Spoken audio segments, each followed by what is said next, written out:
पिंपरी चिंचवड शहरात जी-बी-एसचा पहिला बळी जो आहे तो गेलेला आहे.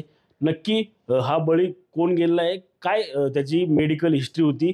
हे जाणून घेण्यासाठी आपल्यासोबत वाय-सी-एमचे डॉक्टर्स आहेत. आपण त्यांच्याकडून जाणून घेऊया. सर काय सांगाल? काय नक्की ह्याची हिस्ट्री होती? जी-बी-एसमुळे हा जो आहे तो मृत्यू झालेला आहे. हा 36 वर्षीय पुरुष पिंपळी गुरव या ठिकाणी राहणारा आहे. सदर जो पुरुष आहे हा अ, हा ओला उबरचा ड्रायव्हर होता. आपल्या यशवंतराव चव्हाण स्मृती रुग्णालयामध्ये हा 21 तारखेला साधारणतः दुपारच्या वेळेस ॲडमिट झालेला आहे. त्याला फीवरची हिस्ट्री होती, त्याला कफ होता. आपल्याकडे जेव्हा प्रेझेंट झालं त्याला थोडेसे वीकनेसेस होता. परंतु एक सगळ्यात महत्त्वाची गोष्ट ह्या पेशंटमध्ये अशी घडली, की हा पेशंट विदिन 4 ते 5 तासामध्ये पूर्णपणे झिरो त्याचे रिफ्लेक्सेस राहिले. म्हणजे पूर्ण पॅरालाईज झाला आणि आम्हाला इमिजिएटली त्यांना व्हेंटिलेटरवर घ्यावं लागलं.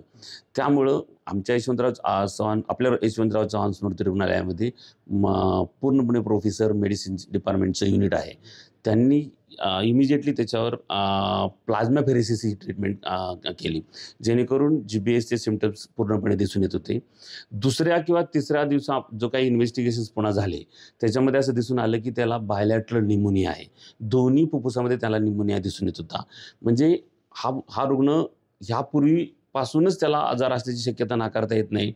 दुसरं सर्वात महत्त्वाचं की ह्या रुग्णाबाबत डिटेल हिस्ट्री घेताना त्याच्याबरोबर त्याचा भाऊ आणि बायको आणि मुलगा एवढेच होते. बायको आणि मुलगा बऱ्याच वेळा नसायचे. पेशंटबरोबर नेहमी हा त्याचा भाऊ असायचा. ओला आणि उबरचा ड्रायव्हर असल्यामुळं ते कुठं-कुठं फिरत होते ह्याच्याबद्दलची हिस्ट्री आमच्याकडे डिटेल्स आम्ही त्याची पूर्णपणे ही आमच्याकडं घेता नाही आली आम्हाला. कारण पेशंटची कंडिशन इमिजिएटली डिटोरिएट झाली आणि त्यांच्या घरच्याचं म्हणणं आहे की ते ते सकाळी डबा घेऊन जायचे आणि दिवसभर असायचे. त्यामुळं हा रुग्णसुद्धा पुण्यात सुद्धा जाऊन आणि येण्याची शक्यता नाकारता येत नाही. परंतु ह्या रुग्णावरमध्ये वायसीएम रुग्णालयात पूर्णपणे त्याला आपल्याकडं ट्रीटमेंट आहे, उपलब्ध आहे, ती दिलेली आहे आपण. काल दिनांक 30 तारखेला त्याचा मृत्यू झाला. त्याच्यानंतर आपण एक्सपर्ट कमिटीकडून जी काही वायसीएममध्ये आपण नेमलेली डीन सरांच्या अंडरमध्ये त्यांच्याकडून त्याचं ऑडिटही करून घेतलेलं आहे. ऑडिटमध्ये सुद्धा प्रत्येकाचं असं म्हणणं आहे की सदर रुग्णाचा मृत्यू हा बायलॅटरल निमोनियामुळे झालेला आहे. परंतु त्याला जी सिंड्रोम हा आजारसुद्धा झालेला होता. अ, ज्या भागात हा तरुण राहत होता त्या ठिकाणच्या पाण्याचे नमुने महापालिकेकडून तपासले असेल त्यात काय समोर आलेलं आहे? पिंपळे गुरव एरियातले पाण्याचे नमुने आपल्या पुरवठा विभागाकडून आपण तपासून घेतलेले आहेत. आपण पब्लिक हेल्थ लॅबोरेटरीला पण ते पाठवलेले आहेत. परंतु त्याच्यामध्ये कुठलाही दोष आलेला नाही. दिसून आलेला आहे. परंतु ह्या रुग्णालयाबाबत एक शंका एक आहे, की तो ओला उबरचा ड्रायव्हर असल्यामुळं कदाचित तो बाहेरचं फूड किंवा बाहेरचं इतर ठिकाणचं पाणी पिलेला असावा.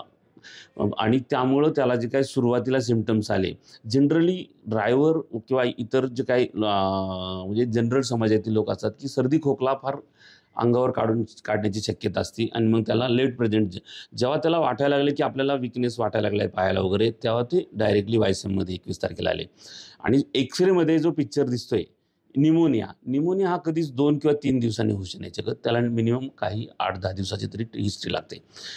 परंतु हिस्ट्रीमध्ये प्रॉपर अशी म्हणजे तो पेशंट जेव्हा आला आणि आम्हाला त्याला व्हेंटिलेटरवर घ्यावा लागला, त्यामुळे आम्हाला त्याची प्रॉपर ट्रॅव्हल हिस्ट्री मिळाली नाही किंवा खूप दिवसापासून तो आजारी आहे असं काही आम्हाला जाणवलं नाही.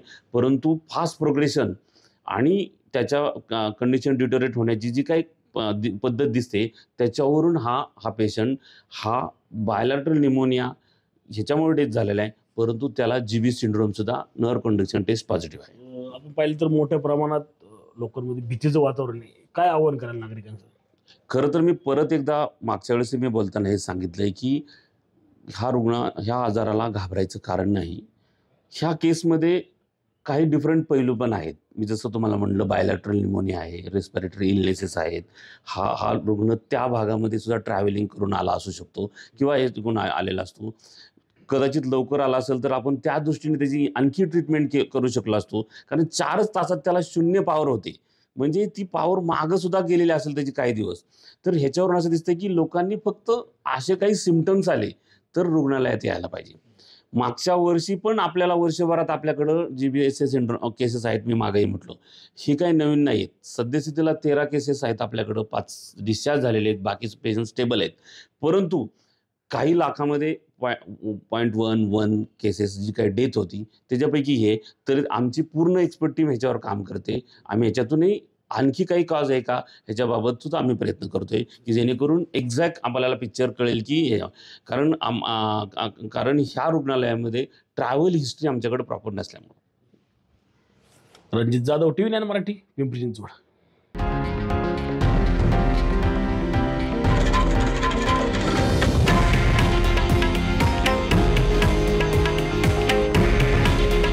हे आहे देशातील नंबर 1 न्यूज नेटवर्क आणि आपण पाहत आहात TV9 मराठी. काळजी तुमची, हित महाराष्ट्राचं.